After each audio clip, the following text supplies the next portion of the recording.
Ça porte à boire. Pas très gentil ce que t'as fait, Diane. Quoi? Pour les gens. Ce que j'ai fait.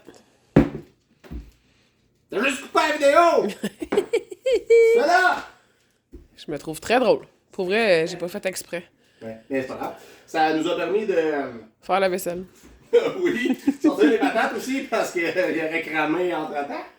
Mais c'est bien correct. Écoute, la cuisson de notre viande est à peu près à moitié. Donc, bon, techniquement, le rôti de palette, Diane, tu peux le prendre un peu moins gros si on fait une vidéo. Parce que là, t'as pris un estifit de giga de petite palette de tabarouette. Ben, c'est parce que je te connais. Oui, il me connaît. C'est quoi? Bon. Parce que là, bon, fait que ça nous a permis de le cuire un petit peu plus. Fait que dans le fond, en passant, salut tout le monde, on est de retour pour la partie 2 parce que Diane a coupé la partie 1. On sort à mi-cuisson. Écoute ça. Oh, ça fait crunch, Diane. Incroyable. C'est comme mon mot de la journée, ça. Oui, ça, pis unbelievable. Non, ça, c'est le tien. On vient chercher le rôti de palette et on le vire de bord. Comme vous voyez, il commence déjà quand même cuit. Le nid de thym et d'ail ne suit plus. Ça veut dire que ta cuisson est quand même pas pire. On vient remettre... On remet du beurre. Oui, ben oui, parce qu'on veut que ça brûle doré. Ouais, d'accord. Tiens, arrête-moi ça. Le gros que là, on va tout l'enlever. Oui, le beurre va tout disparaître dans ta bédaine. Pardon? Oui, c'est comme le nectar de bédaine. Oui. Parce que, dans le fond, ceci ici n'est pas un drink, c'est du nectar de bédaine que elle appelle. Parce que c'est le seul drink non alcoolisé qu'elle peut tolérer que des bulles. Fait que c'est moi qui le bois. Qu'est-ce que ça demande pourquoi je coupe les vidéos? Ouais, le droit de faire un petit snappage. La première, c'est pour le palais. Ok. Elle va nous faire tuer. Je remets ça au four. C'est très bon! Merci. Je me penche à baver mon homme, là. Encore! C'est très drôle. C'était parfait. J'aime ça, tu vas pouvoir te revoir rire comme ça, comme un... Fait qu'on remet ça un petit 15 minutes. Pardon? Ben oui, parce qu'il faut que ça cuise, tabarouette. On laisse ça à 425. Ça va juste faire dorer complètement le rôti des deux côtés. Ça va être super bon après, vous allez voir. La prochaine fois que tu m'envoies à l'épicerie faire les courses pour ta recette de gamer, Hein? check-moi bien de ramener un poulet chaud. Ouais. C'est ça? C'est ça. C'est beau, on continue à y aller pareil. Ah!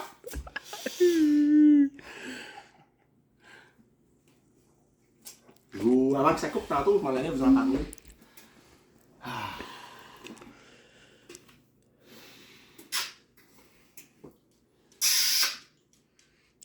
Lui aussi, je l'aime d'amour en tabarouette. Je vous présente Final Fantasy. Là. Final Fantasy. Laisse faire. J'y venais, là. C'est pas Final Fantasy. Ou Final Fantasy. Ou Final Fantasy. C'est Final Fantasy.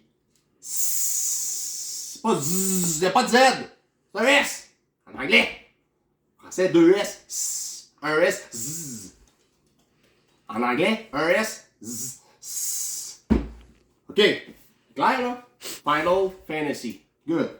Premier du nom. Ça donc ça, gang, c'est... ben oui. Quand je vous dis que j'étais un kid quand même un peu weirdo des fois, c'est mon premier jeu à vie que j'ai joué sur la Nintendo Entertainment System, communément appelée NES. Je devais avoir 6 ans quand ma mère m'a acheté ça. Ma mère avait acheté une NES qui venait bien entendu là, avec le Mario Duck Hunt dont je me foutais royalement. Je faisais juste des compétitions avec mes oncles pour manger des pilons de poulet. Puis louer des jeux à la petite tabagie en haut de chez ma grand-mère dans le temps. Parce que oui, dans le temps, ça s'appelait des tabagies. Ils vendaient du tabac. Incroyable. Ouais, bon. Veuillez couper sur le montage. Une autre époque. On va parler de tabac. Bon. Ok, fait que, ouais. Fait que, c'est très, très, très nostalgique pour moi, ce jeu-là, parce que c'est le premier jeu à vie que j'ai joué sur la NES. J'avais 6 ans. Je m'en rappelle comme si c'était hier, assis dans mon salon, avec mon petit dictionnaire français-anglais parce qu'on comprenait absolument rien, parce que j'étais trop jeune, tabarouette. Ben écoute, c'était ma première étape dans l'apprentissage d'être 100% bilingue, ce beau petit jeu-là. Parce que dans le temps, il n'y avait pas de langue française, puis il n'y avait pas d'internet, puis il n'y avait pas ça. C'était débrouille-toi, puis fais ce que tu as à faire. Les langues françaises comme on a aujourd'hui, ça n'existait pas. Puis Dieu merci que j'étais donc bien content que ça n'existe pas, parce que je trouve qu'aujourd'hui, malheureusement, on est de plus en plus unilingue au Québec. Puis je comprends que la langue française, il ne faut pas la perdre, mais la langue anglaise, c'est hyper important si tu veux aller partout dans le monde. Puis ben moi, les jeux vidéo m'ont beaucoup aidé à devenir 100% bilingue. J'ai commencé en 3e année, je savais déjà lire, écrire mon anglais. Il me restait juste à le parler. Fait que c'était quand même déjà un bon départ. Puis je suggère fortement aux parents et aux gens de faire jouer leurs enfants à des jeux en anglais. Parce que plus tard, ils vont vous remercier. Donc, sur ces sages paroles de parents, je vous dis, Final Fantasy. C'était comme égaré. Ouais. Mais c'est parce que je veux juste le bien-être de la nouvelle génération. On va faire, ils sont toutes unilingues. Eh non, c'est important de parler des langues. Tu vas parler, si tu parles français, tu peux parler anglais.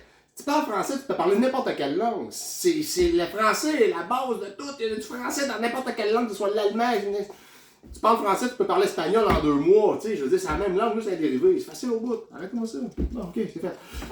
Je vous parle de Final Fantasy. Est-ce que vous savez pourquoi ce jeu-là s'appelle Final Fantasy?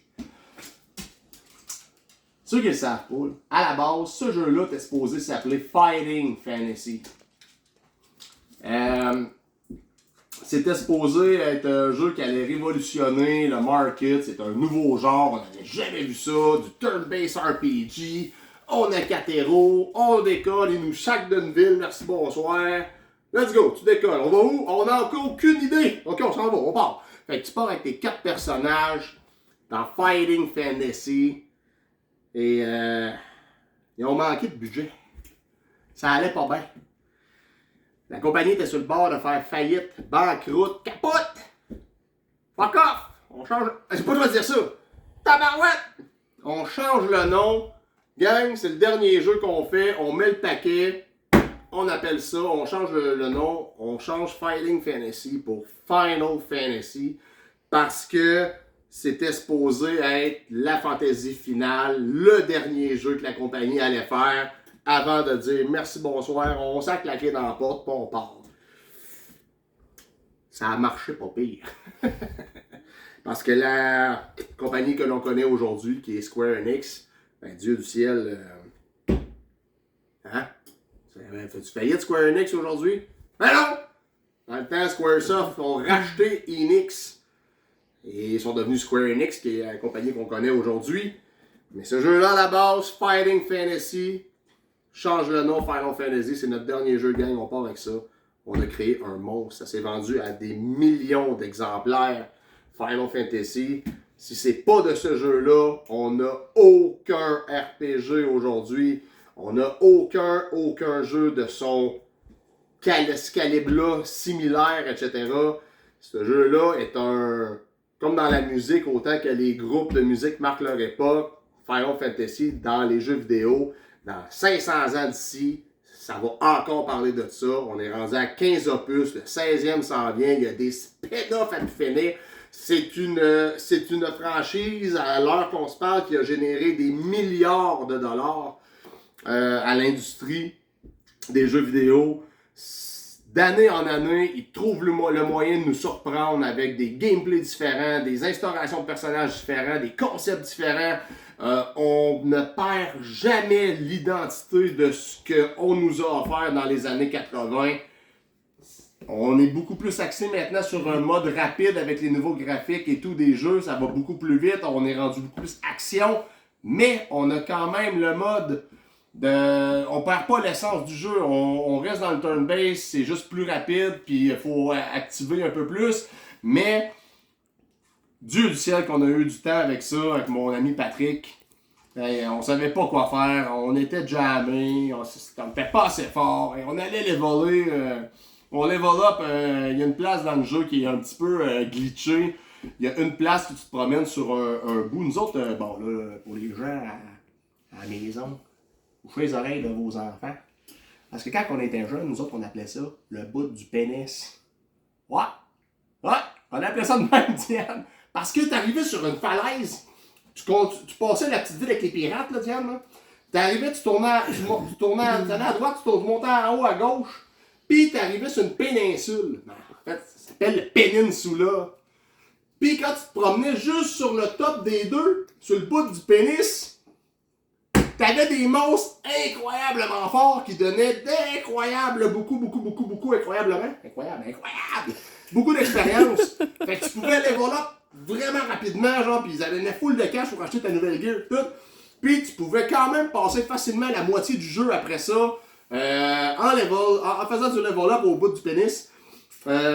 Écoute, je sais que c'est absurde, là, ça n'a pas rapport, mais écoute, on appelait ça de même, moi pis Patrick, pis c'était malade, là. Ce jeu-là m'a fait vivre des émotions inconditionnelles. Puis écoute, il y a eu beaucoup. Ça se dit ça? Non. Ouais, c'est l'émotion! C'est l'émotion! Il n'y a pas d'alcool là-dedans. Non, je sais, mais c'est pas grave. OK. Fait qu'on les volait là. Ça nous a pris je sais pas combien d'années de faire ce jeu-là parce qu'on avait rien, là. T'avais beau avoir la petite map, la petite carte et les petites bébites, mais ça disait absolument rien. Ouais, c'est un beau mot qu'il fallait pas dire. Fait que, ce jeu-là, c'était incroyable. Encore aujourd'hui, ils ont fait beaucoup de remakes, remasters, plus des remasters que des remakes de jeux-là. Je vais vous en montrer une copie, en fait, que moi je considère qu'il est le meilleur remaster qu'ils ont fait de Final Fantasy. Du premier du nom. Ils l'ont refait sur la Game Boy Advance dans 1 et 2 Dawn of Souls. Ils l'ont refait sur la PlayStation 1 qui était Final Fantasy Origins. Et ils l'ont refait. Ça, c'est la version NES, vraiment la première variante du jeu. Là. Ben, pas la première variante, mais c'est le premier au NES là, en boîte. Sur la PSP, ils ont fait le 20e anniversaire du jeu. Et pour moi, quand je vous parlais que la PSP, pour moi, a un gros plus dans mon cœur, tout ce qu'ils font sur la PSP, pour moi, c'est de l'or. Les graphiques améliorés, les fautes sont corrigées, jouabilité beaucoup plus adéquate et plaisante. Le son, beaucoup meilleur que sur la NES dans le temps, on s'entend. T'as pas le petit clic quand t'allais dans le menu. Ça c'est non. Fait que... Ils ont rajouté les donjons optionnels aussi qu'on n'avait pas dans les versions antérieures. C'est la version la plus complète qui existe à mes yeux en ce moment. Il n'y en a pas d'autres. C'est le genre de jeu que je peux faire à tous les ans, puis je me lasse pas de ça. C'est un classique là, qui est ancré dans moi. Là. Fait que c'est le jeu qui m'a fait aimer les jeux vidéo. C'est pas Mario Bros. C'est Final Fantasy. Fait que version PSP, allez voir ça, les graphiques comparativement, c'est beaucoup amélioré. Il y a pratiquement pas de time, là, de temps entre les loadings, donc ça coule super bien, super bon. Je tenais à vous en parler aujourd'hui de Final Fantasy. La vidéo va être un peu plus longue parce que c'est une big piece of meat que Diane a lâché, mais c'est pas grave, on va passer 1 heure ensemble, au lieu d'en passer une demi-heure. Fait que de là, la vidéo en 2 parties. Final Fantasy. Tant qu'être dans le Final Fantasy, je vous parle de mon autre jeu de Final Fantasy préféré, Final Fantasy Tactics War of the Lions, qui est le nom pour la variante PSP. Ah, ben oui, je suis encore fatigué avec mon PSP. C'est la meilleure variante, il n'y en a pas de meilleure. La version PS1 dans le temps a marqué mon enfance, c'était donc ben wow. Premier Final Fantasy qu'on jouait qui était vraiment Tactical RPG. Donc, on partait avec Ramza Beowulf, qui est un noble. Tu pars à l'aventure, tabarouette, tu sais, du Tactical RPG, comme je vous dis. Version PSP, dans le fond, tu pars avec ton ami Delighta, qui lui, dans le fond, est un pauvre. C'est malheureux, mais il vit quand même comme un riche avec toi dans ta famille. Tu as adopté le kid, fait que c'est devenu ton meilleur ami. Et bien entendu, comme dans tout bon RPG, ton meilleur ami devient éventuellement ton pire némésis. Donc, on s'en raconte l'histoire de Ramza Beowulf et de Delighta, qui sont deux amis de jeunesse qui grandissent ensemble, il arrive plein de trucs pendant la guerre. Ils appellent ça The War of the Lions parce que c'est la guerre des lions. C'est des comtés, deux gros comtés qui dans le fond s'affrontent. Puis les Beowulf sont une famille hyper respectée. Votre père meurt au début du jeu et on sait pas trop pourquoi. Il est comme tombé malade finalement. C'est un super gros complot. C'est hallucinant l'histoire de ça. Version PSP, ce que j'ai aimé, toutes les fautes sont corrigées. Beaucoup de contexte de surplus. Ils ont rajouté des stages avec beaucoup plus d'histoire pour les antagonistes, les méchants, etc. Il y a beaucoup plus Ils ont rajouté une classe aussi, qui est le Dark Knight qu'il n'y avait pas auparavant. Ils ont rajouté, comme je vous dis, des personnages. Cloud est un personnage de Final 7 qu'on peut recruter dans ce jeu-là. Maintenant, Baltier et de Final 12 est recrutable aussi. Et il y a aussi Ludzo, je crois son nom, qui est... Ludzo, c'était quel jeu? Final Tactics 2 sur la DS. Il me semble que c'est ça, Ludzo, qui est un Beast-Tamer, un Beastmaster. Donc, vous avez ces deux personnages-là que vous pouvez recruter supplémentaires. Beaucoup plus de contenu. L'histoire de ça, c'est incroyable. Ça raconte l'histoire des 12 pierres du Zodiac, les 12 signes Zodiac. Puis chaque signe a une pierre qui transforme leur hôte en démon. Donc, ils font un pacte avec la pierre, ils deviennent un démon et tu te dois, en tant que Ramza et toute son armée, etc., parce que tu recrutes d'autres personnages, d'autres héros, des personnages génériques aussi. Mais on terrasse les gens qui ont décidé d'abuser du pouvoir des pierres du Zodiac. Donc, cette histoire-là est vraiment wow! C'est hyper complet. Ils ont rajouté des cinématiques aussi là-dedans dans la version PSP. Je pense qu'il n'y avait pas dans la PS1. C'est un chef-d'œuvre en soi. Ça faisait partie du 20e anniversaire de Final. Ça a sorti quasiment dans les mêmes années, je crois. Là. Fait que Final Fantasy Tactics, War of the Lions, c'est un popé chef-d'œuvre en fait d'histoire, en fait de soundtrack et de jouabilité. Là. Si vous aimez les Tactical RPG et que vous n'avez pas fait ça dans votre vie, ben vous venez de passer à côté de quelque chose et vous reste encore du temps. Go. Je savais. On met le timer. On regarde ça, ce que ça a l'air, Diane. Ouh. C'est pas prêt. Techniquement, ça devrait l'être. Généralement, une petite palette, si moindrement il est d'une grosseur adéquate, une demi-heure, 40 minutes, c'est prêt là. On va étirer ça vers 1 heure parce que il était gros pas mal. Ça m'amène à vous parler d'un jeu que j'ai fait dernièrement. Un peu. Elles sont gros, tiens. Mm-hmm. Ça va probablement être les derniers jeux que je vais vous parler aujourd'hui parce qu'après ça va être prêt.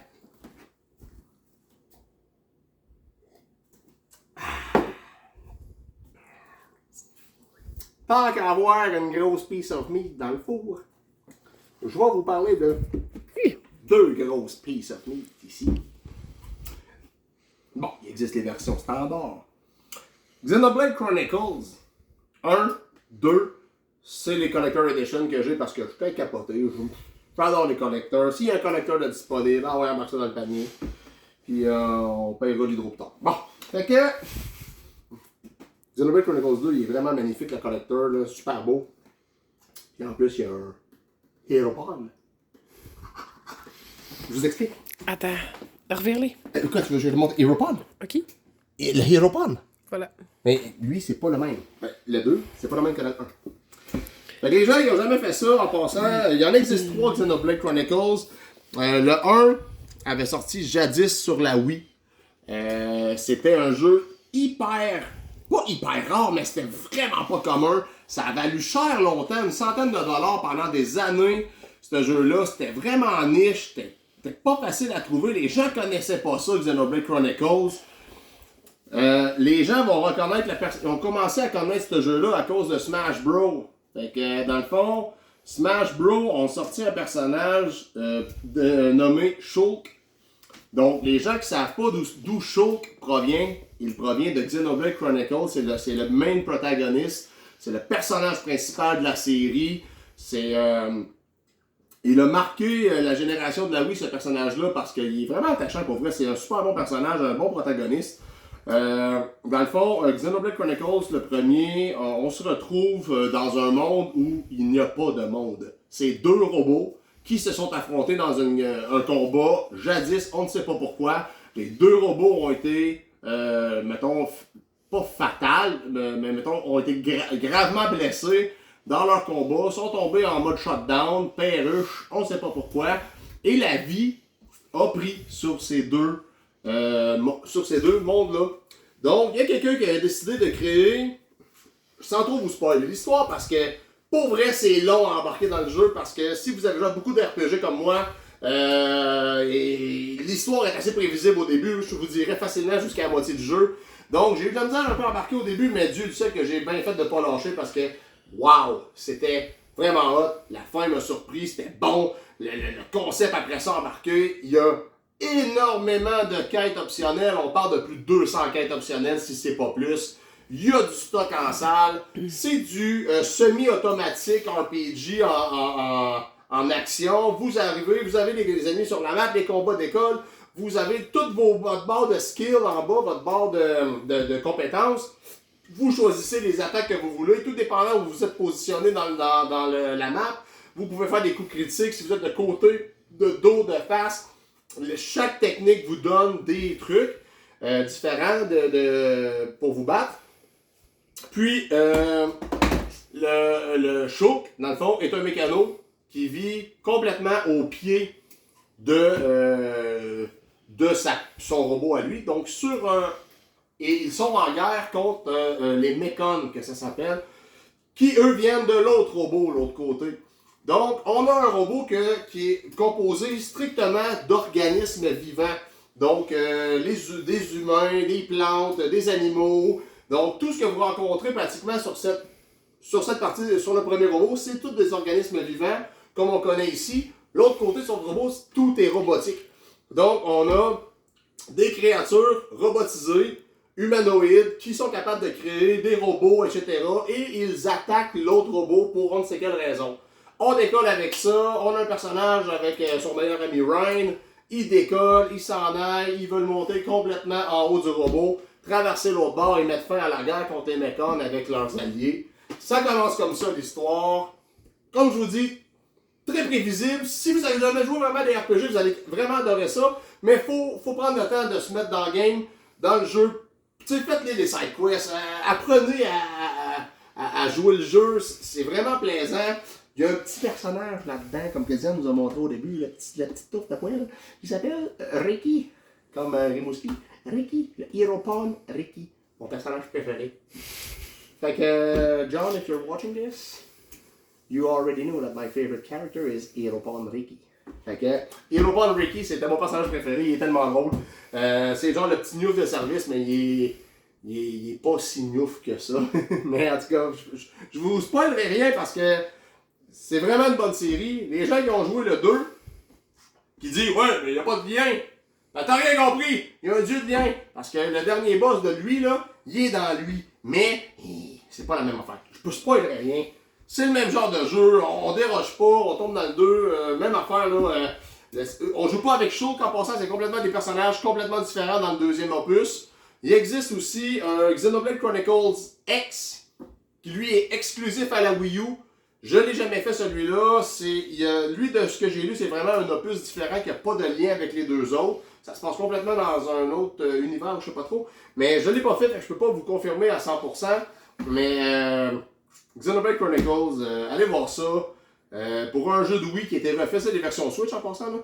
C'est pour ça que le jeu a quand même baissé beaucoup là, sur la Wii. Un jeu qui est passé d'une centaine de dollars, on le retrouve maintenant 40, gros top 50. C'est quand même beaucoup plus abordable. Mais les versions Switch, c'est les Definitive Edition. Ils ont rajouté du contenu, du post-game. Dans le fond, quand on fait le tour du premier, exemple, ben, on a un bon 20-25 heures d'histoire consécutif là, qui se poursuit après après, quand vous avez comme libéré, là, comme je dis, je vous spoilerai pas, mais il y a du contenu supplémentaire qui c'est super bien. Il y a beaucoup de jouabilité dans ce jeu-là. Ça m'a pris facilement une bonne 130 d'heures, genre juste pour le faire à 100% le premier, ça te donne une idée. Donc, il y a du contenu, c'est vraiment pas pire, c'est très bon. Xenoblade Chronicles, c'est le dernier jeu que j'allais vous parler aujourd'hui. Avec les deux collecteurs, là, si Diane veut leur montrer, là, sont vraiment beaux. Là. Je ne veux pas. Ouais, le 2 est beau. Là. Ouais. Fait que, voilà, donc, c'est maintenant l'heure de passer à table. Qu'est-ce qu'il y a? As-tu mis ça sur le NES, là? Ouais, je suis en train de mettre ça sur mon Final, c'est malade. Fou, toi. Il est beau, il est jam-pack, il y a toutes les maps dedans, c'est la full version complete. Je l'ai à la boutique à attendre en passant, c'est eBay aussi. On sort la petite palette, c'est prêt. Wouhou! Check bien mon poulet chaud. Check les bains. Ou des pogos. Ouais. C'est la toute beau. Ça sent vraiment bon. Un beau rôti de palette. Oh là là. Très bien cuit, très bien doré. Ce qui est important, c'est de toujours regarder. Si vous voulez un indicatif que votre viande est quand même cuite, là, fiez-vous au coin. Là. Quand vous voyez que les coins sont brunis, c'est sec un peu. C'est délicieux. Le beurre va faire en sorte que ça va croûter. Donc vous avez une bonne petite croûte croustillante sur le dessus. Bon, ça, on s'en fout, les oignons, c'est juste... on ne le mettra pas dedans. Ce ne sont que des aromates. Après ça, ben, voilà. On coupe la viande, on passe à table, carottes, patates, comme accompagnement, avec un petit verre de nectar de Bélène. Sur ce, salut et à la prochaine.